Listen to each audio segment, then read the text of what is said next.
اور سامعین اکرام، آج کی اس خصوصی ٹرانسمیشن میں ہمارے ساتھ شہر حیدرآباد سے تعلق رکھنے والی بین الاقوامی شہرت یافتہ انتہائی خوبصورت شخصیت، میرے انتہائی واجب الاحترام ماہر تعلیم، ماہر قانون، سیاسی اور سماجی رہنما، جو کہ ایک عرصے دراز سے انسانیت کی خدمت میں اپنی خدمات پیش کر رہے ہیں، چیئرمین ICIH، میرے انتہائی واجب الاحترام، میرے شہر کا فخر، میرے شہر کی پہچان، محترم جناب سید احمد رشید صاحب، تشریف فرما ہے۔ السلام علیکم شاہ۔ وعلیکم السلام ورحمۃ اللہ۔ مزاج گرام الحمدللہ الحمدللہ، امید ہے آپ خیریت سے ہیں اور روزے ماشاءاللہ بہت اچھے گزر رہے ہوں گے آپ کے۔ بے شک یہ تو سال میں ایک ایسا اللہ تعالیٰ کی طرف سے تحفہ ہے کہ سارے سال میں جتنی بھی خرابیاں کی ہوتی ہیں جسمانی اور روحانی، وہ سب ان چند دنوں میں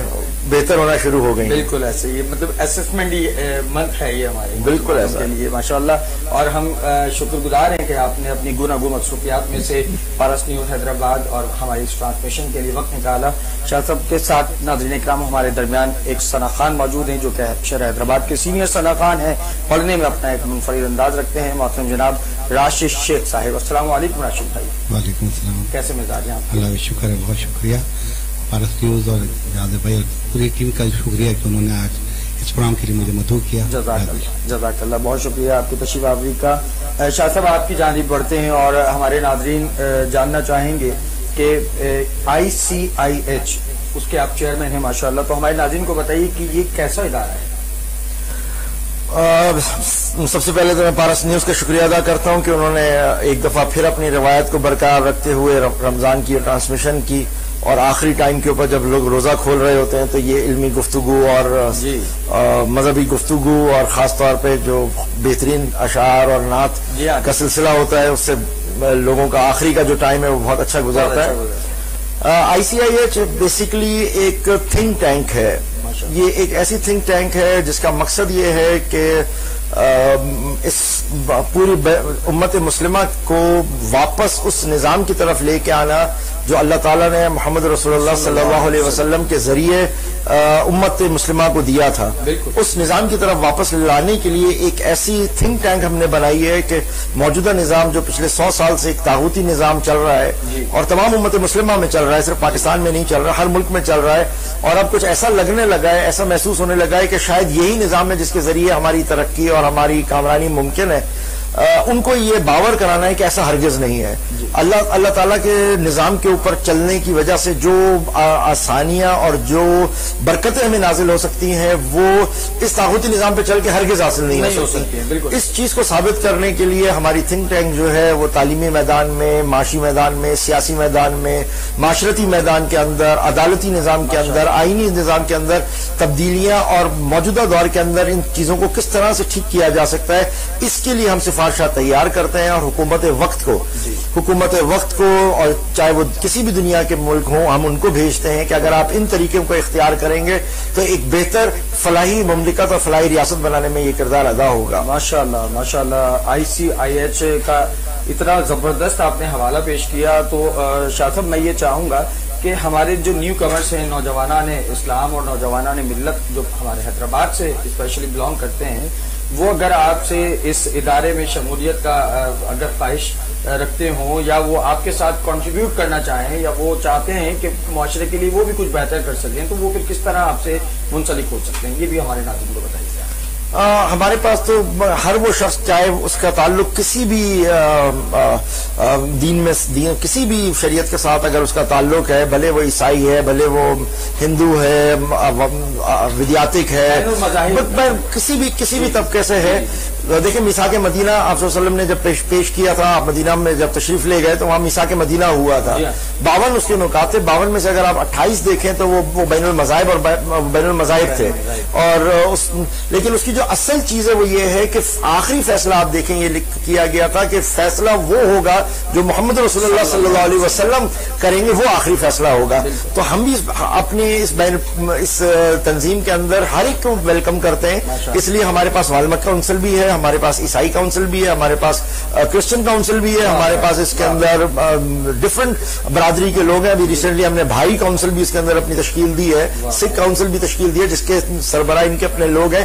صرف ان شارٹ آخری یہ ہے کہ وہ یہ کہتے ہیں کہ ہمارے معاشرے کی بھلائی اور بہتری اسلامی نظام کے اندر ہے. جو اس چیز کو مانتا ہے ہم اس کو کہتے ہیں ہمارے ساتھ شامل ہو سکتا ہے. بہت زبردست ہے. اور یہی چیز اگر ہمارے مسلمان نوجوان اس چیز کو سمجھتے ہیں تو ان کے لیے دروازے کھلے, وہ آئیں. پہلے تو وہ آ کے اپنی تربیت کریں, اور وہ آ کے اسی انداز پہ ہم ان کی تربیت کرتے ہیں جو اللہ پاک نے رسول اللہ کو جو طرز دیا تھا.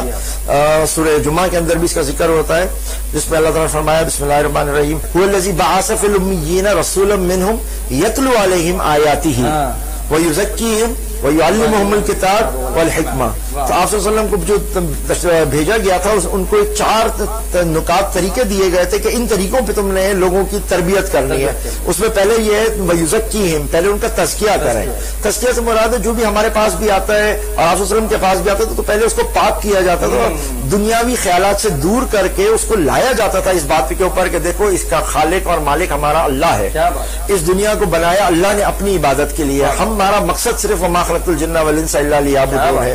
تو ہم پہلے تزکیہ کرتے ہیں لوگوں کا کہ دیکھو سارے خداؤں کو چھوڑو, پہلے ایک اللہ کی طرف آؤ.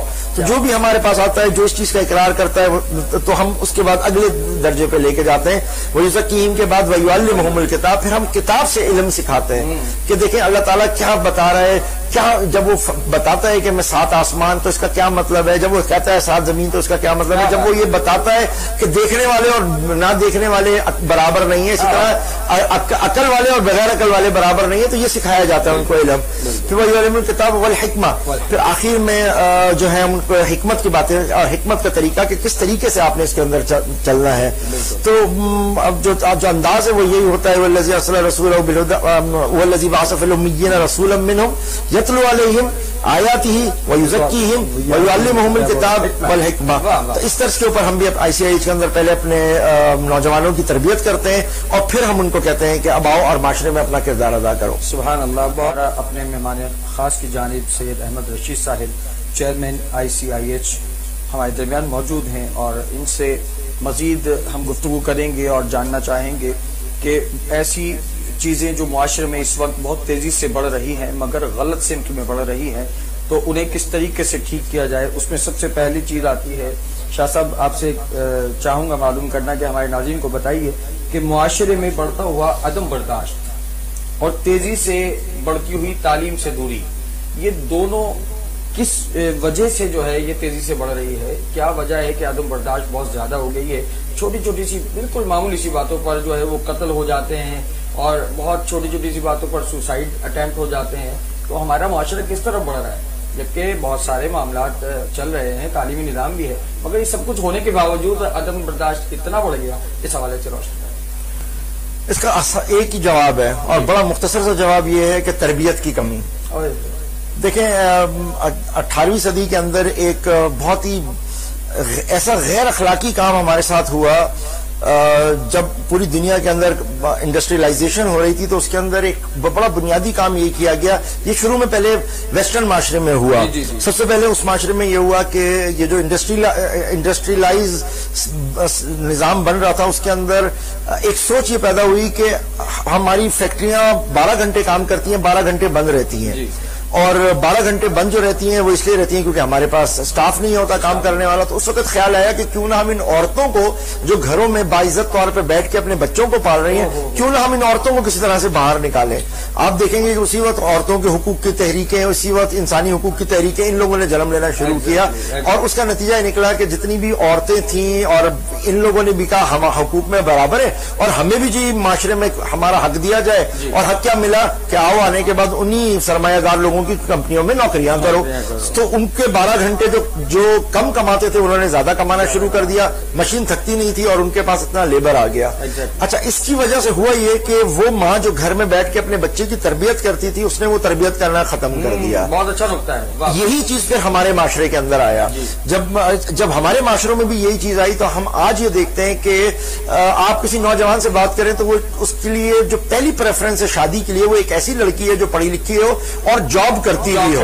وہ یہ سمجھتے جب اسے پوچھو کہ تم شادی کیوں کر رہے ہو اگر تم نہیں سنبھال سکتے، تو کہتا ہے آج کے معاشرے میں آج کی ضروریات پورا کرنا. اب دیکھیں یہ کانسیپٹ کہ مادہ پرست بھی ہمیں بنایا گیا، اور اپنی ان مادہ پرستی یعنی ہمیں اچھا گاڑی، اچھا موبائل، اچھا گھر، اچھا بنگلہ، اچھے کپڑے، اچھا لباس، اچھا ٹی وی، اچھا موبائل، ان چیزوں میں ہم اتنا پھنس گئے کہ ہمیں لازم ہو گیا کہ ایک ایسی عورت سے شادی کریں جو کام کرتی ہو. جب ہم کام کرنے والی عورت لیتے ہیں تو پھر آٹومیٹکلی ہماری کیفیت یہ ہو گئی کہ بچے کو پھر ہمیں ڈے کیئر میں چھوڑنا ہے، 2 سال کے، 2.5 سال کے، اور پھر 3 سال کے بچے کو ہم اسکول میں داخل کر دیتے ہیں. اور یہ وہ 10 بہانے ہیں. اب جب ایک بچے کو آپ مونٹیسری میں داخل کرتے ہیں اور جو اس کو پڑھانے والی وہاں پہ خاتون ہے وہ بھی اپنے گھر سے نہیں پڑھ کے آئی ہوئی ہے، اس کا بھی بچہ نہیں ہوا ہوا، اس کو تربیت نہیں سمجھ میں آئے گی. وہ یہ سمجھتی رہے گی کہ میں بچے کو پڑھا رہی ہوں، اور obviously ٹیچر کا کام پڑھانا ہے، ٹیچر کا کام پڑھانا ہے. تربیت کا جو کام تھا کہ عدم برداشت دینا، صبر رکھنا، یہ چیزیں کرنا، یہ آپ کو آپ کا مذہب سکھاتا ہے، اور وہ اس کی بھی ابتدا پہلے آپ کے والدین کرتے ہیں، خاص طور پہ آپ کی والدہ. جب والدہ کام پہ ہے یا والدہ کمپیٹنٹ انف نہیں ہے کہ وہ بچوں کو سمجھا سکے، تو اس بچے میں شروع میں ہی برداشت نہیں آئی. اور پھر ہم بچے کو کہتے ہیں تم فرسٹ کیوں نہیں آئے، تم فیل کیوں ہو گئے، تم فلانا آگے کیوں نکل گیا. ہمارے اسکول سسٹم کے اندر 1 2 3 کا سسٹم ہے. ایک بچہ 20 بچے ہیں اور وہ دیکھتا ہے یہ فرسٹ ہے، یہ سیکنڈ ہے، تھرڈ ہے، تو میں کدھر ہوں، میں 20ویں نمبر پہ ہوں. تو یہیں سے اس میں کمپلیکس اور یہ چیزیں آنا شروع ہوتی ہیں. یہ شروع میں تو دب جاتی ہیں، لیکن جس وقت وہ ہاتھ میں اس کے طاقت آتی ہے، پاور آتا ہے، اس کی لوگ سننے شروع ہوتے ہیں، تو پھر وہ آخر میں اپنی وہ جو اندر کی چیز تھی وہ باہر نکالتا ہے. یہ سائیکولوجیکل بات ہے، لیکن پورا معاشرے میں آج عدم برداشت نہ ہونے کی ایک بنیادی وجہ ہمارے یہاں تربیت نہیں ہے. اور وہ تربیت جو ماں کو کرنی تھی، جو والدین کو کرنی تھی، وہ اللہ معاف کرے وہ اس پیسے کے پیچھے بھاگنے میں اتنے لگ گئے کہ وہ تربیت نہیں کر پا رہے. بالکل اس کی وجہ سے میں آپ کی باتوں سے ایک عکس کر چکا ہوں. ایک شعر بڑا زبردست میرے ذہن میں آیا کہ غیر ممکن ہے حالات کی گتھی سلجھے، غیر ممکن ہے حالات کی گتھی سلجھے، اہل دانش نے بہت سوچ کے الجھائی ہے. بہت درست بات ہے، بہت درست بات ہے. اہل دانش نے بہت سوچ کر الجھائی ہے. تو آپ نے وہ جو 18ویں صدی عیسوی کے حوالے سے جو بات کہی اور کہا کہ یہ بنیادی چیزوں کو غیر بنیادی کر دیا گیا اور غیر بنیادی چیزوں کو بنیادی کر دیا گیا، تو ہمارے ناظرین بھی اس بات کو بہتر سمجھیں گے کہ یہ حقیقت بات ہے جو شاہ صاحب نے بڑی مدلل اور بڑی مفصل بات کہی کہ اصل تربیت والدین کی ہوتی ہے جو کہ پراپر وے میں ڈیلیور ہوتی ہے اولاد کو. بالکل ایسا. ہم ناظرین اکرام ایک مختصر سے وقت فرما رہے تھے سید احمد رشید صاحب خصوصاً والدین کی تربیت اور معاشرے میں عدم برداشت کو کس طرح ختم کیا جائے اس کے حوالے سے بڑی مدلل گفتگو فرمائی. اب ہم اس سے اگلا ایک اور سوال جو ہمارے پاس موجود ہے اور جو ہمارے ناظرین جاننا چاہیں گے تو شاہ صاحب کی خدمت میں پیش کرتا ہوں کہ حصول علم کے لیے نوجوانوں نے ملت کو رہنما اصول کون سے اپنانے چاہیے جس وجہ سے دور حاضر میں تاکہ جو ڈیجیٹلائز جو ماڈرنائز جو ہو چکا ہے ہمارا معاشرہ احمد بھائی، تو اس میں کس طریقے سے حصول علم کے لیے رہنما اصول وہ اپنے انتخاب کریں؟ سب سے پہلے تو بنیادی چیز ہے، ایک چیز ہمارے ذہن میں ہونی چاہیے، ہمیشہ رہنی چاہیے کہ 2 چیزیں ہیں، ایک ہے علم اور ایک ہے ہنر. یہ 2 الگ الگ چیزیں ہیں. ہم لوگوں نے اکثر علم کو ہنر کے ساتھ گڈمنڈ کر دیا ہے. ہمارے اسکول میں جو بھی ہمیں پڑھایا جا رہا ہے وہ دراصل ہنر ہے. مثال کے طور پہ انگریزی لکھنا ہنر ہے، پلس مائنس کرنا ہنر ہے، انگریزی بولنا ہنر ہے، اردو لکھنا ہنر ہے. اسی طریقے سے سائنس کے اندر بہت ساری ایسی چیزیں ہیں جو ہمیں ہنر سکھائی جاتی ہیں اور یہ ساری چیزیں ہنر ہیں. اور ہنر کے لیے کے معاملے کو یہ وہ چیزیں جو آپ کی دنیاوی زندگی کو بہتر کرتی ہے. دنیاوی چیزیں آپ کو حاصل کرنے کی بالکل اجازت ہے، بلکہ اگر آپ دیکھیں تو عمرے میں ایک ہی دعا ہے جو آپ کو پڑھنے کی اجازت ہے، ویسے آپ کو کوئی اجازت نہیں ہے. کوئی خاص جب آپ بیت اللہ کا گرد گھوم رہے ہوتے ہیں، جب آپ طواف کر رہے ہوتے ہیں تو اس وقت آپ کو کوئی خاص دعا نہیں دی گئی ہے، لیکن ایک دعا کے اوپر بڑا زور دیا گیا اور غور کریں وہ دعا یہ ہے ربنا آتنا فی الدنیا حسنہ وفی الآخرۃ حسنہ وقنا عذاب النار. دیکھیں دنیا حاصل کرنے کی آپ کو اجازت ضرور ہے، اس میں کوئی 2 رائے نہیں ہے، لیکن علم کچھ اور چیز ہے. علم ہے آپ کا اپنا اس دنیا میں آنے کا مقصد. اگر علم کو ہم دیکھیں تو علم کو بہت خوبصورتی سے امام شافعی نے کتاب الام میں بیان فرمایا ہے کہ علم 4 قسم کے ہیں. اس کے اندر پہلا ہے نحو کا علم یعنی اپنی زبان کا علم. جب آپ زبان کے علم میں جاتے ہیں تو سب سے پہلے آپ کے پاس وہ علم آ جاتا ہے کہ آپ قرآن مجید کو خود پڑھ کے سمجھ سکیں. یہ ہم پر فرض ہے. جو اطلب العلم فریضۃ علی کل مسلم و مسلمہ کہا گیا ہے وہ کون سا علم ہے؟ وہ یہ ہے کہ آپ کو نحو کا علم یعنی آپ کو قرآن مجید کی عربی کا علم لازمی آتا ہو، علم پھر اس کے بعد علم نجوم یعنی زمانے کا علم، موجودہ کرنٹ پالیٹکس میں کیا ہو رہا ہے، بین الاقوامی پالیٹکس میں کیا ہو رہا ہے. دیکھیں ہماری لوکل پالیٹکس آپ کو سمجھ نہیں آ سکتی جب تک آپ بین الاقوامی سیاست کو نہ سمجھیں. کتنا بھی آپ نیچے گھومتے رہیں گے یہ نہیں ہوگا. اس کے لیے دلیل میں صرف سورہ روم کی آیتیں پیش کر دیتا ہوں. بسم اللہ الرحمن الرحیم الف لام میم غلبت الروم فی الارض.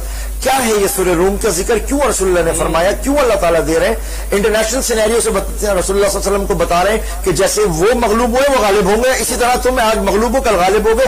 انٹرنیشنل سینیریو کا بڑا کردار ہوتا ہے. اسی طریقے سے علم طب کا حصول آپ کے لیے لازم دیا گیا ہے کہ آپ علم طب کے اندر ضرور جائیں، کہ آپ علم طب کو سمجھیں کہ علم طب کیا ہے، اپنی باڈی کا علم. جب آپ یہ چیزیں دیکھتے ہیں تو آپ کو اندازہ ہوتا ہے کہ انسان کے ایک خون کے قطرے کے اندر 50,000 ریڈ سیل ہیں جو اس کو لیڈ کرتا ہے، اور آپ کے سارے آسمان کے ستارے اتنے نہیں ہیں جتنے آپ کا ایک یہ سب کچھ ہے. اسی طرح سے زبان کا علم، تو یہ علم ہے جن کو آپ کو سیکھنا ہے. بدقسمتی سے آج ہم تعلیم کے نام کے اوپر اسکولوں میں اور اداروں میں جو پڑھا رہے ہیں وہ ہنر سکھا رہے ہیں، علم نہیں سکھا رہے. اب ہنر کے لیے جو ہے حضرت علی کا ایک بہت زبردست ایک فرمان ہے جس میں آپ نے فرمایا، صدقے جاؤں حضرت علی پہ، حضرت علی نے فرمایا کہ کوئی ایسا شخص جو دنیا کا حریص ہے، کوئی ایسا شخص جو دنیا کا حریص ہے اس کو دنیاوی علم سکھانا ایسا ہے جیسے کسی پاگل آدمی کے ہاتھ میں تلوار دے دیں. آج اگر آپ غور کریں تو جب بچہ ہمارا یہ والا علم یہ ہنر سیکھ کے جاتا ہے اور وہ ایک آ کے بڑی کرسی پہ بیٹھتا ہے تو وہ وہی عمل کرتا ہے جو حضرت علی نے فرمایا کہ کسی پاگل آدمی کے ہاتھ میں تلوار، وہ نہیں دیکھے گا کہ بچہ ہے، بڑا ہے، نیک ہے، صالح ہے، وہ تلوار چلائے گا. اسی طریقے سے دیکھیں ایسا شخص جو ڈاکٹر بن گیا ہے مگر وہ تلوار چلا کے ہر ایک گردن کاٹتا پھر رہا ہے، یہ نہیں دیکھ رہا کہ یہ کہاں سے اپنے والدین کا علاج کرا رہا ہے. اس کو گاؤں سے یہاں تک آنے کے اندر ہی بیچارے کا 30,000 3,000 4,000 تو ٹیکسی نے لے لیا ہے، وہ ویٹنگ کا الگ پیسہ لے رہا ہے مگر وہ اس کو بھی وہی 2,000 روپے لے. وکیل کو دیکھیں میں تو اتنے پیسے لوں گا تو بیل فائل کروں گا ورنہ تمہاری آرگیو نہیں کروں گا. علم ہے، اس کے پاس دنیاوی ہنر ہے، اس کا استعمال کرنے کے لیے وہ پیسہ بنانے کے لیے کام کر رہا ہے، خدمت کے لیے نہیں کر رہا. یہ چیزیں آپ کے پاس تب آئیں گی جس وقت آپ کے پاس علم ہوگا. اور سب سے پہلا علم جو سب سے پہلا ہے وہ آپ کے پاس جب قرآن مجید کا علم ہوگا، آپ نے قرآن پڑھا ہوگا اور آپ نے سنا ہوگا اور سمجھا ہوگا جو قرآن مجید کے 5 فرائض ہیں آپ کے اوپر، جب آپ نے ان کو پورا کیا ہوگا تو پھر ایک بچہ بہتر علم کی طرف جا سکتا ہے. تو اس لیے ضروری یہ ہے کہ ہمارے نصاب میں پہلے علم سکھایا جائے اور بعد میں ہنر سکھایا جائے. بیسیکلی ہوتا یہی ہے جو آپ فرما رہے ہیں. عموماً اب معاشرے میں یہ رائج ہو چکا ہے اور غلط العام رائج ہو چکا ہے کہ نظام تعلیم میں حصول تعلیم صرف محض اس لیے ہے کہ وہ مینٹلٹی یہ بنا دی جائے کہ یہ پڑھ لیں گے تو اتنا کما لیں گے، یہ پڑھ لیں گے تو اتنا کما لیں گے. جبکہ ہونا یہ چاہیے کہ حصول علم جو ہے وہ خدمت کے جذبے کے ساتھ سرشار ہو کر سیکھنا چاہیے. تو ماشاءاللہ شاداب بہت زبردست گفتگو آپ نے فرمائی اور ہمارے ناظرین کو یقیناً آج کی یہ ٹرانسمیشن بہت زبردست ان کو پسند آئی ہوگی. اور اب کمنٹ سیکشن میں آپ ضرور بتائیے گا. آخری ایک سوال میں آپ سے کرنا چاہوں گا، اس کے بعد پھر ہم پروگرام کی اختتامی مراحل کی جانب بڑھیں گے کیونکہ افطار کا وقت قریب ہے. موجودہ تعلیمی نظام میں احمد بھائی آپ کیا دیکھتے ہیں کہ کیا خامیاں ہیں جنہیں دور کر کے انہیں درست کیا جا سکتا ہے، اور بہت سارے گیپس ایسے موجود ہیں، لیک آف ایجوکیشن جس کی وجہ سے پیدا ہو رہا ہے نہ چاہتے ہوئے بھی، تو وہ ذرا ڈسکرائب کیجیے گا. دیکھیں سب سے پہلی جو چیز ہے، انسان کتنا بھی آپ نے ایک طوطے کو کتنی بھی زبان سکھا دیں، آپ کوئی بھی زبان دنیا کی وہ ہر زبان بول رہا ہوگا لیکن جب بلی اس کے سامنے آئے گی تو ٹینٹا کرے گا، اس وقت ساری چیزیں بھول جاتا ہے. اسی طریقے سے انسان خواب اپنی زبان میں دیکھتا ہے چاہے اس کو کتنی بھی زبانیں سیکھی ہوئی ہوں. تو تعلیم اس وقت تک جب تک آپ کی اپنی لوکل لینگویج میں نہیں آئے گی اس وقت تک آپ کا آئی کیو نہیں بڑھے گا. ہمارا مسئلہ یہ ہے تعلیمی نظام سے، میں پچھلے 20 سال سے وابستہ ہوں، میں 20 سال سے نوجوانوں کو پڑھا رہا ہوں اور ہمارا میڈیم آف لینگویج انگلش ہے. میں یہ دیکھتا ہوں کہ جب ہم انگلش میں بات کر رہے ہوتے ہیں تو ہمارے اسٹوڈنٹس کو جو مٹھی سے آئے ہوئے ہیں، لاڑکانہ سے آئے ہوئے ہیں، جو گھوٹکی سے آئے ہوئے ہیں، جو آپ کے کمبر شداد کوٹ سے آئے ہوئے ہیں، جو آپ کے ان اسکول سے آئے ہوئے ہیں جہاں پر انگریزی ان کو پڑھائی نہیں گئی ہے، تو جب وہ ہمارے کالجز میں آتے ہیں تو یہاں پہلا مسئلہ ان کو انگریزی سمجھنے کا ہوتا ہے، دوسرا مسئلہ ان کو سبجیکٹ سمجھنے کا ہوتا ہے. لہٰذا وہ بیچارے اپنے بات کو سمجھ نہیں پاتے. اگر یہی چیز ہم اردو لینگویج میں کر رہے ہوں